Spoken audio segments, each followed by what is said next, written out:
ప్రభుజీ, మనం వింటూ ఉంటాం ప్రతిరోజు కూడా దిష్టి తగిలిందని చెప్పి, నరదిష్టి చాలా ఇబ్బంది పెడుతుంది అని చెప్పి, అది ఉంటుంది అని జనాలు నమ్ముతుంటారు. దీన్ని తొలగిస్తామని చెప్పి చాలామంది రకరకాల ప్రయత్నాలు చేస్తుంటారు. రకరకాల అదొక వ్యాపారంగా తయారయ్యింది. నిజంగా ఇవన్నీ ఉన్నాయా? వీటిలో భగవద్గీతలో ఏం చెప్పారు? ఫస్ట్ భగవద్గీతలో ఏం చెప్పలేదు, కానీ ఒక బేసిక్ కామన్ సెన్స్ మీరు చూసారనుకోండి, అసలు దిష్టి తెచ్చుకోవటం ఎందుకు? ఫస్ట్ దిష్టికి అన్నిటికంటే మూలం ఏంటి అని అంటే, మనకి ఉన్నదానికంటే ఎక్కువగా చూపించుకోవటం, లేదా ఉన్నది మొత్తం మనము ఇప్పుడు చూడండి, డెఫినెట్లీ వీ హ్యావ్ టు ఏమంటారు దాన్ని అని అంటే, అతిగా జనాల యొక్క ఆకర్షణ ప్రయత్నం చేయటం అది ఉండకూడదు మనకి. ఎప్పుడైతే మన జీవితంలో ఉండే విషయాలన్నింటినీ కూడా మనం పెట్టేస్తామో బయట, ఎప్పుడైతే మనము సమాజంలో ఉన్నప్పుడు ఒక రకమైన పరిణితి, హద్దు లేకుండా మనం మితిమీరిపోయి బిహేవ్ చేస్తామో, ఎక్కువగా చూపించుకోవాలి అనే ఒక ప్రయత్నం మనకు ఉన్నదనుకోండి, అప్పుడు ఏమవుతుంది అని అంటే, వేరే వాళ్ళ యొక్క అన్నెసెసరీ అట్రాక్షన్, అన్ని కళ్ళు మంచివి కాదు కదండి. కాబట్టి మనకి చెడు వాళ్ళు ఎప్పుడైనా మనకి చెడు ఆశించి మన వైపు ఆ విధంగా చూసారనుకోండి, దాన్ని దృష్టి అని అంటారు. ఓకే. కాబట్టి అది నుంచి బయటకి రావాలి అని అంటే మనకి మెయిన్ థింగ్ ఏంటంటే, మనం ఎంత సింపుల్గా ఉండాలి. ఒకటి ఏంటి అని అంటే, అన్నెసెసరీ అట్రాక్షన్ గెయిన్ చేసుకోవడానికి ప్రయత్నం చేయకూడదు. తర్వాత ఆ దృష్టి మనల్ని ఎఫెక్ట్ చేయకుండా ఉండాలి అని అంటే, మీకు ఒక విషయం చెప్తాను. మనం ఎప్పుడైనా సరే ఇంటి నుంచి వెళ్ళే ముందు భగవంతుడికి ప్రార్థన, మన పూజా ఆలయంలోకి వెళ్ళి, మాకే అందరికీ అలవాటు ఈ విషయం, నాకు తెలిసి ఎంతమందికి ఉందో తెలియదు, కానీ మేమైతే ఎక్కడైనా కార్యక్రమానికి వెళ్తున్నా, ఏం చేస్తున్నా సరే ఫస్ట్ భగవంతుడికి వెళ్ళి, స్వామి ఇది మీ సేవగా ఈ రోజు చేస్తున్నాము, ఈ కార్యక్రమానికి వెళ్తున్నా, మీ దయ ఉంచండి అని చేస్తాం. మళ్ళీ ఇంటి నుంచి రాగానే ఫస్ట్ మనం ఏం చేయాలంటే పాద ప్రక్షాళన చేసుకోవాలి. బయట నుంచి రాగానే పాద ప్రక్షాళన చేసి కాళ్ళు చేతులు ముఖం అంతా శుభ్రంగా చేసుకొని చక్కగా మనం ఆలయాన్ని, మన పూజా మందిరానికి వెళ్ళి భగవంతుడికి వేడుకోవాలి, తండ్రి ఇది ఈ కార్యక్రమం దీనికోసం ఇలా చేసాము, క్షేమంగా తెచ్చుకున్నందుకు థ్యాంక్ యూ. చిన్న చిన్న చిట్కాలు ఉంటాయి. ఉప్పుతో దిష్టి తీస్తూ ఉంటారు. మా అమ్మగారు మమ్మల్ని ఎప్పుడైనా కలిసామనుకోండి, అప్పుడు కొబ్బరికాయతో దిష్టి తీస్తారు, లేదా ఉప్పుతో దిష్టి తీస్తారు. అలా చిన్న చిన్న కార్యక్రమం, దానికి ఎవరినో ఎంప్లాయ్ చేసి మన దిష్టిని తొలగించడానికి పెద్ద పెద్ద కార్యక్రమాలు చేసి అవన్నీ ఏం అవసరం లేదండి. ఫస్ట్ మనం కొద్దిగా కంట్రోల్డ్గా ఉండాలి. పబ్లిక్లో ఏదో మనం ఇది అది అని చేయడానికి ప్రయత్నం చేయకూడదు. రెండో విషయం ఏంటంటే, చిన్న చిన్న చిట్కాలు, ఉప్పుతో మనం దిష్టి తీసేయచ్చు, కొబ్బరికాయతో దిష్టి తీయచ్చు, అలా నిమ్మకాయ కొన్ని యూజ్ చేస్తారు కదా, మీ అందరికీ తెలిసే ఉంటుంది. కాబట్టి ఆ విధంగా మనం దిష్టి తీసుకునే ప్రయత్నం చేయాలి డెఫినెట్లీ. ఎందుకంటే అన్నీ కూడా పాజిటివ్ ఐస్ అనేవి ఉండవు, నెగిటివ్ ఐస్ కూడా ఉంటాయి, కాబట్టి జాగ్రత్తగా ఉండాలి. ఓకే. అయితే ప్రభుజీ, భగవంతుడి విషయానికి వస్తే, హంగులు ఆర్భాటాలు చేసేది ఇదంతా సరైనదేనా భగవంతుడి విషయంలో? నిజంగా అలా చెయ్యాలి అని అంటే బాగా డబ్బున్న వాళ్ళు మాత్రమే ఎక్కువ ఖర్చు పెట్టి ఇలాంటివన్నీ చేయడానికి వీలు? ఎవరికి ఎంత ఉంటే అంత చెయ్యాలి, అలా అని అందరూ అంతా చెయ్యాలి అని కాదండి. ఎవరికి ఎంతలో చేయగలుగుతారు భగవంతుడి యొక్క సేవ, అలా చేయడానికి మనం ప్రయత్నం చేయాలండి. స్వామి యొక్క సేవ, స్వామికి ఏమి నువ్వు 1,00,000 రూపాయలు ఖర్చు పెట్టకపోతే నా పూజ అవ్వదు అని ఆయన ఏం పెట్టుకోలేదండి. స్వామికి అలాంటి రూల్స్ ఏం లేవు. ఉన్నవాడికి ఉన్నంత. ఆయన ఎక్కడికైనా సరే, ఎంత స్వరూపంలోనైనా సరే ఆయన ఒదిగి ఉండగలిగిన ప్రేమ కలిగిన వాడు భగవంతుడు. మనకి ఎన్నో ఉదాహరణలు మన శాస్త్రంలో చూస్తాం. వెంకటేశ్వర స్వామి అంత అనంత కోటి బ్రహ్మాండ నాయకుడు, అంత ఐశ్వర్యం ఉన్న వ్యక్తి కూడా మట్టి కుండలో ప్రసాదం పెరగన్నం తింటాడు. తన యొక్క భక్తుడు, పేద భక్తుడికి ఆయన ఇచ్చిన గౌరవం అటువంటిది. కాబట్టి స్వామికి ఏమీ హద్దులు ఆర్భాటాలతో సంబంధం లేదండి. కానీ మిగతావన్నీ హద్దులు ఆర్భాటాలు చేసి భగవంతుడికి ఒకటే హద్దులు ఆర్భాటాలు చేయకపోవటం తప్పు. ఓకే, అర్థమైందా మీకు? కాబట్టి భగవంతుడి దగ్గరికి వచ్చేసరికి ఎందుకు అవసరం అని మిగతావన్నీ ఎక్స్ట్రావగెంట్గా చేశారనుకోండి, అది తప్పు అవుతుంది. కానీ మనకి ఉన్నంత ప్రేమతో భగవంతుడికి పత్రం పుష్పం ఫయం తోయం యోమే భక్తా ప్రయశ్చతి, ప్రేమతో ఎంత చేసినా ఆయన స్వీకరిస్తాడు.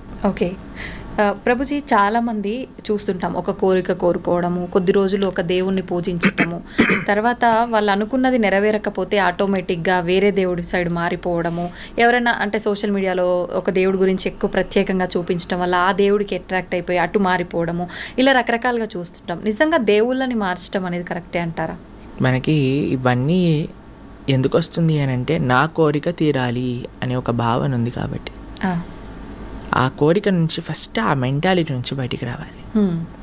భగవంతుడికి ఇప్పుడు చూడండి, ఒక దగ్గర ఒక చిన్ని పిల్ల చాలా అల్లరి చేస్తుంది అనమాట. వాళ్ళమ్మ పాట్ అని ఒక చెంపమైన స్లాప్ చేసిందనమాట.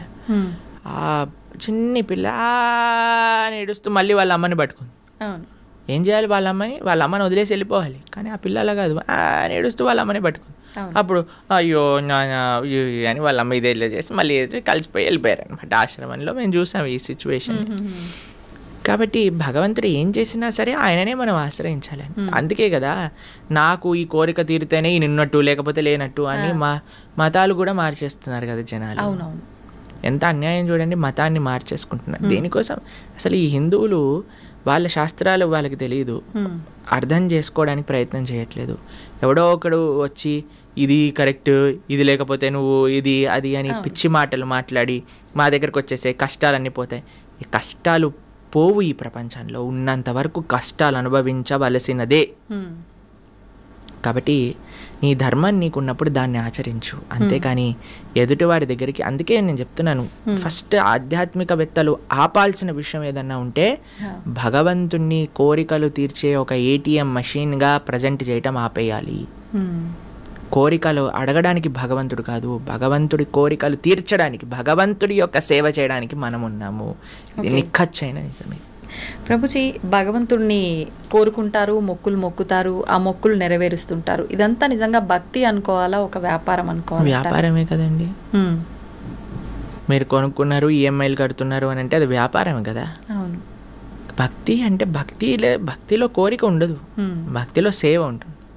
Love means sacrifice, love means service. ప్రేమ అంటే త్యాగము, ప్రేమ అంటే సేవ. భగవంతుడి పట్ల భక్తి అంటే ఏంటో తెలుసా అండి? భక్తి అంటే ప్రేమ. ప్రేమ ఉన్న దగ్గర, ఇప్పుడు మిమ్మల్ని ఒకళ్ళు ప్రేమిస్తున్నారు అని, ఒకళ్ళు, మీకు మెటీరియల్ ఎగ్జాంపుల్ చెప్తాను. ఒక అబ్బాయి ఒక అమ్మాయిని ప్రేమిస్తున్నాడంటే ఏమి ఇవ్వాలి, ఏ గిఫ్ట్ ఇవ్వాలి, ఈ రోజు ఏం చేయాలి, ఆ రోజు ఏం చేయాలి అని ప్రయత్నిస్తూ ఉంటాడు. అంతే కదండి. ఎలాగైనా సరే ఇంప్రెస్ చేయాలి ప్రయత్నిస్తూ ఉంటాడు. భగవంతుడి పట్ల ప్రేమ అంటే నాకు ఇది కావాలి, నాకు అది కావాలి. అలాంటి వాళ్ళని ఏమంటారు తెలుసా అండి? నాకు ఒకళ్ళు ఎక్స్ప్లెయిన్ చేస్తున్నారు, అటువంటి వాళ్ళు ఉంటే దాన్ని టాక్సిక్ పర్సనాలిటీ అంటారట. ఎవరైతే ఎప్పుడు కూడా ఏం తీసుకోవాలి అని చూసేవాడిని టాక్సిక్ రిలేషన్షిప్ అంటారు. మనతో భగవంతుడికి టాక్సిక్ రిలేషన్షిప్ కాదండి.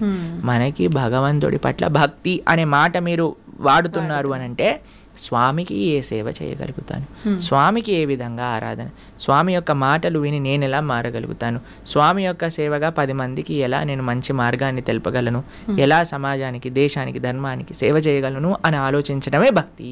అయితే ప్రభుజీ, చాలామంది ఇప్పుడు ప్రస్తుతం ఉన్న సమాజంలో చాలా బిజీగా ఉన్నాం. మేము మా కుటుంబానికి టైం ఇవ్వలేకపోతున్నాము, మేము భగవంతునికి టైం ఎలా ఇవ్వాలి, ఎలా ఆయన మార్గంలో వెళ్ళాలి మేము అనుకునే వాళ్ళకి ఏం చెప్తారు? అలా అనుకుంటుంటారు చాలామంది. ఏం లేదండి, మనం దేనికోసం మనం ప్రియారిటీ ఇస్తే, ఏది మనకి ఇష్టం అనిపిస్తే దానికి మనం సమయం ఇచ్చి తీరుతాం. ఒకసారి మేము ఒక దగ్గర కూర్చున్నాం, ప్రసాదం తీసుకుంటున్నాం అనమాట. నా పక్కన ఇంకొక ఆయన ఉన్నారు. ఆయన అన్నారు, నా కడుపు నిండిపోయింది, నాకేం వద్దు అన్నారు. సరే అని వెళ్ళిపోయారు. వడ్డించే వాళ్ళందరూ అడుగుతున్నారు అనమాట, అయ్యా ఇది తీసుకోండి, వడ తీసుకోండి, గారె తీసుకోండి, పులిహోర పెట్టుకోండి, దద్దోజనం పెట్టుకోండి అని అంటే, నా కడుపు చాలా నిండిపోయింది, అయ్యా పోండి నన్ను అడగండి అని అంటున్నాడు. కొంతసేపు అయిపోయాక ఒక ఆయన గులాబ్ జాములు పట్టుకొని వచ్చాడు అనమాట. ఆయన కూడా పాపం ఈయన వద్దు అన్నాడు కదా అని నా దగ్గరికి వచ్చేసాడు. ఎందుకు వెళ్ళిపోయావు, నాకు ఇవ్వు గులాబ్ జాములు. అదేంటండి మీ కడుపు నిండిపోయింది, పొట్ట పగిలిపోతుంది అన్నారు. అంటే స్వీట్కి జాగుందిలేండి అని అన్నారు. ఎందుకంటే అరే ఏమైందిరా ఇప్పటి వరకు పొట్టలో జాగలేదు అంటే స్వీట్ అంటే ప్రభుజీ నాకు చాలా ఇష్టం ప్రభుజీ. ఇష్టం ఉన్నప్పుడు అంత పొట్ట పగిలిపోతున్నా జాగ ఏర్పడుతుంది. ఎందుకు? నీకు ఇష్టం ఉంది కాబట్టి. మనము ధర్మం పట్ల ఇష్టం పెంచుకోవాలి, భగవంతుడి సేవ పట్ల ఇష్టం పెంచుకోవాలి. ఎప్పుడైతే మనకి ఇష్టము అని అనిపిస్తుందో, దేన్నైతే మనం ప్రయారిటీ అనుకుంటామండి దానికి సమయం ఏర్పడుతుంది. దేన్నైతే మనం జీవితంలో ముఖ్యము అని అనుకుంటే దానికి సమయం ఏర్పడుతుంది. కాబట్టి భగవంతుడు ముఖ్యము, ధర్మం ముఖ్యము, సేవ ముఖ్యము అని అనుకుంటే ఆ భగవంతుడు ఆ కాలస్వరూపంలో మనకి దానికి సమయం ఇస్తాడు. ఓకే. నాకు ముఖ్యము అని అనుకోలేదు అనుకోండి, అప్పుడు సమయమే మనకు కనిపించదు. అంత సమయం ఉన్నా వాట్సాప్లు చూస్తున్నా, ఇన్స్టాగ్రాములు గంటలు గంటలు చూస్తున్నా, టీవీలు చూస్తున్నా మనకు అనిపిస్తుంది నాకు భక్తుడికి సంబంధము లేదు, సమయం లేదు అనిపిస్తుంది. కానీ ఎప్పుడైతే నాకు అది ప్రియారిటీ అవుతుందో అప్పుడు ఎంతైనా సరే మనం దర్శించవచ్చు, చూడవచ్చు అన్నమాట. ఓకే ప్రభుజీ, చాలామంది జీవితంలో నిత్యం ఎన్నో ఇబ్బందులు వస్తుంటాయి, ఒత్తిళ్ళు వస్తుంటాయి. ఈ ఒత్తిళ్ళని తట్టుకోలేక అసలు నాకు ఈ లైఫే వద్దు అని చెప్పి అసలు దైవ మార్గాన్ని వదిలిపెట్టి అన్ని రకాలుగా ఎటైనా వెళ్ళిపోతా అనే ఒక ఆలోచనలోకి వెళ్ళిపోతుంటారు. అటువంటి వాళ్ళకి ఏం చెప్తారు మీరు? ఈ ప్రపంచంలో మనమే ఒత్తిడి తీసుకుంటున్నామండి. ఇప్పుడు మీకు ఇందాక మనం మాట్లాడుకుంటున్నందుకు ఎంత ఒత్తిడి మనం తీసుకోవాలో అది మన పైన ఉంటుంది. సంబడి ఈజ్ ఫోర్సింగ్ కూడా అనుకోండి, ఎవరైనా మనల్ని ఇంత ఒత్తిడి నువ్వు తీసుకోవాలి అని అంటే అప్పుడు మనం ఒక చాయిస్ చేసుకోవాలి. మీకు ఒక విషయం చెప్తాను. ఒక వీడియోలో మేము మాట్లాడాం, రాత్రి త్వరగా పడుకొని త్వరగా లేవటం వల్ల మీ ఆరోగ్యం బాగుంటుంది అని. అప్పుడు కొంతమంది అన్నారు, మరి నైట్ డ్యూటీ సంగతి ఏంటి అని. ఇప్పుడు చూడండి, మనకి ఆరోగ్యం కావాలా, మనకి ఏం కావాలి అని మనం ఫస్ట్ డిసైడ్ చేసుకోవాలి జీవితంలో. అరే నాకు ఒక సుఖవంతమైన జీవితం కావాలి. సుఖవంతం అంటే హద్దులు ఆర్భాటాలు ఉండాల్సిన అవసరం లేదండి.